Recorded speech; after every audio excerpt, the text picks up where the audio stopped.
Timkat, tu vas te lever à 3h du matin et te geler jusqu'au lever du soleil tout en écoutant des voix de crécelles chanter. Voilà comment, en une simple phrase, on m'avait vendu la fête de Timkat à Gondar. Pour quelqu'un d'extrêmement frileux comme moi, il y avait sérieusement de quoi ne pas avoir envie de participer.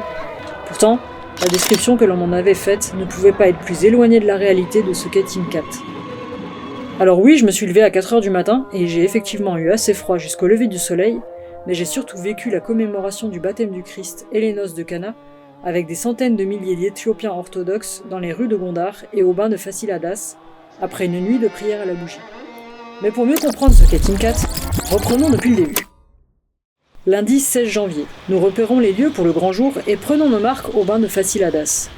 Un rectangle de pierre ourlé de figuiers centenaires aux racines pieuvres et présidé par un pavillon enjambant des eaux turquoises, merveilleusement limpides.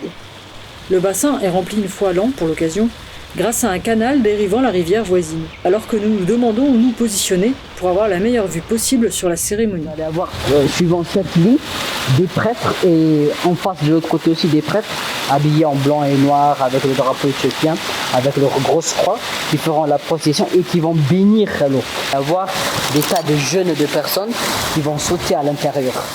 Mais beaucoup sera lié à la chance et il est donc impossible de vraiment se projeter, mais je me demande bien comment 200 000 personnes peuvent finir dans cette si petite enceinte. Car apparemment, ce sont bien des centaines de milliers, voire des millions de personnes que Gondar accueille chaque année pour Timkat, qui se déroule sur 3 jours.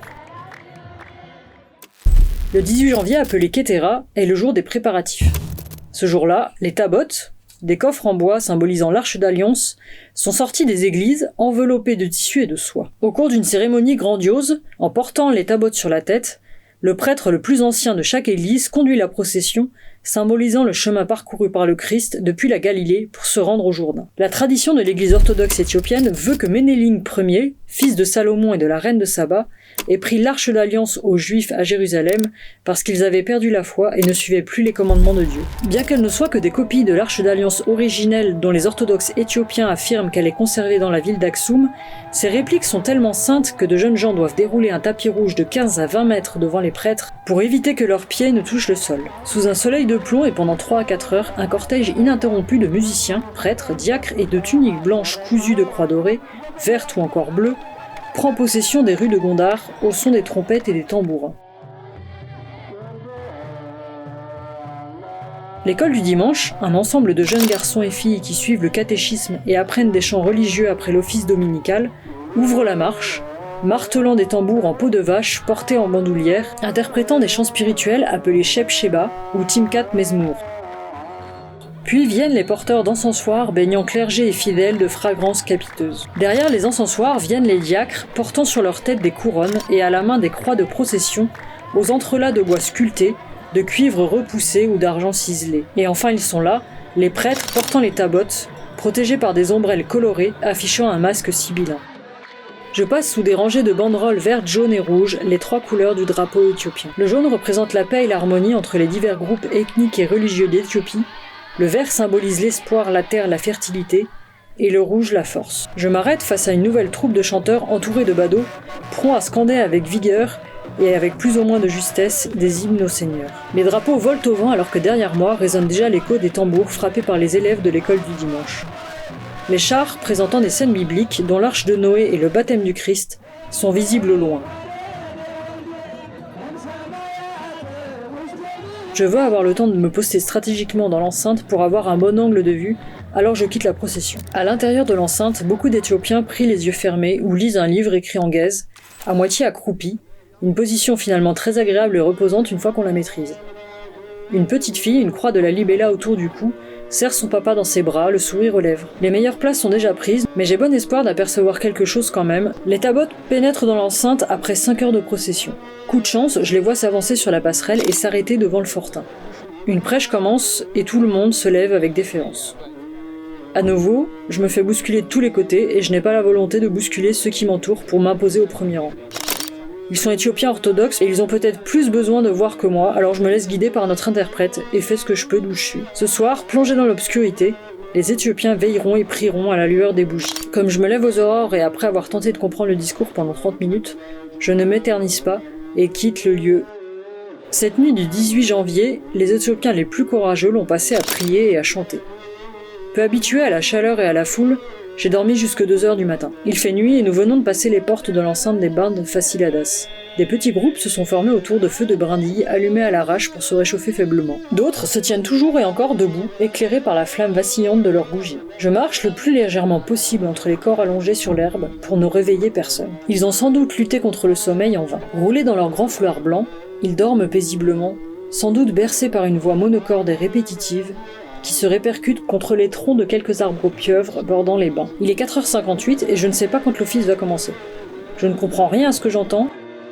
Le prêtre récite des prières en guèze, langue liturgique éthiopienne qu'apprennent les séminaristes, mais pas le commun des mortels. Des prêtres enturbanés commencent à se masser sur la droite, à côté des élèves de l'école du dimanche, s'appuyant cérémonieusement sur les bâtons en bois, dont on m'a dit que la principale utilité est le soutien providentiel qu'il accorde à son porteur, en plus de lui donner une allure princière. Aux petites heures du matin, le prêtre entame la célébration de la messe dans le fortin en forme de lion de profil.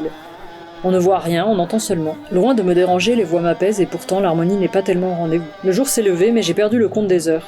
Sur ma gauche, des prêtres et responsables politiques se succèdent pour la prêche et le mot de soutien aux Éthiopiens. Sur la droite, les jeunes gens qui seront les premiers à faire le grand saut, d'abord debout, se sont finalement assis sur leurs pieds, vu le temps passé à attendre.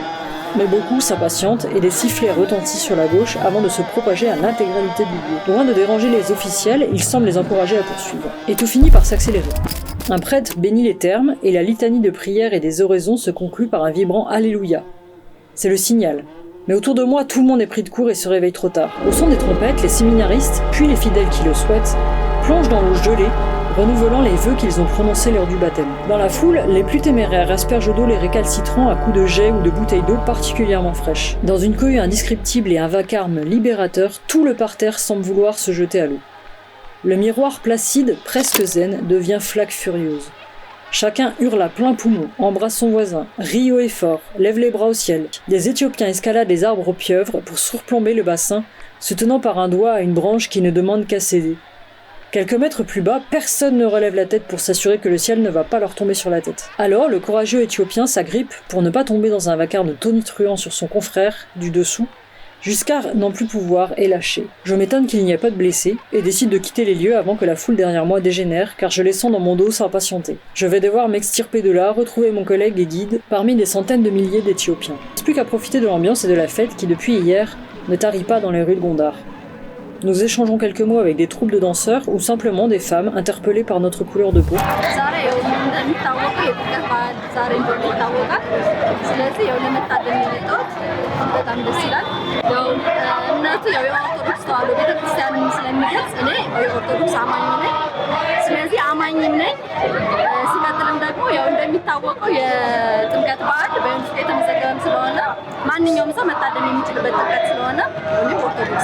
ባህላችን እዚህ በጣም እንዲከበር የሚያደርገው ከነበሩት ቀደም አባቶቻችን እምነቱም ባህሉንም በጣም ማለት በነበሩት ነገስታት ወደታች ወደ ባህረ ጥምቀት እንዳያችሁት ከዛ ነው ታውቃችሁ ሁሉም ወርደው የሚከበሩና ለየት አድርጎ እንዲከበር የሚያደርገው የጎንደርን ባህል እነዚህ ታቦታቶች ከመቀመጫቸው ተነስተው ወደ ጥምቀተ ባህሩ ነው ሁሎችም ጉዞ የሚያደርጉ መጨረሻ ላይ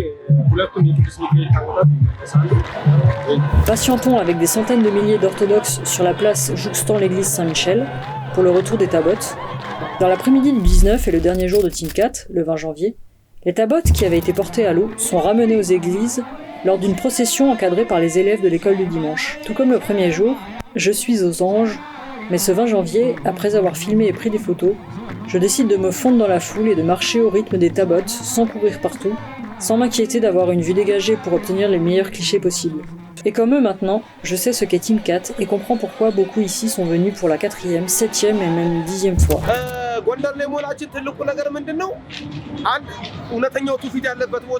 Timkat, c'est 3 jours de cérémonial haut en couleurs, de prières et de chants, de rire et de danse, de communion entre chrétiens partageant une même foi. Certains le voient comme un grand carnaval religieux, et je ne les blâmerai pas de le penser, mais sur place, à la question « Pourquoi êtes-vous là ?», tous vous répondent une seule chose.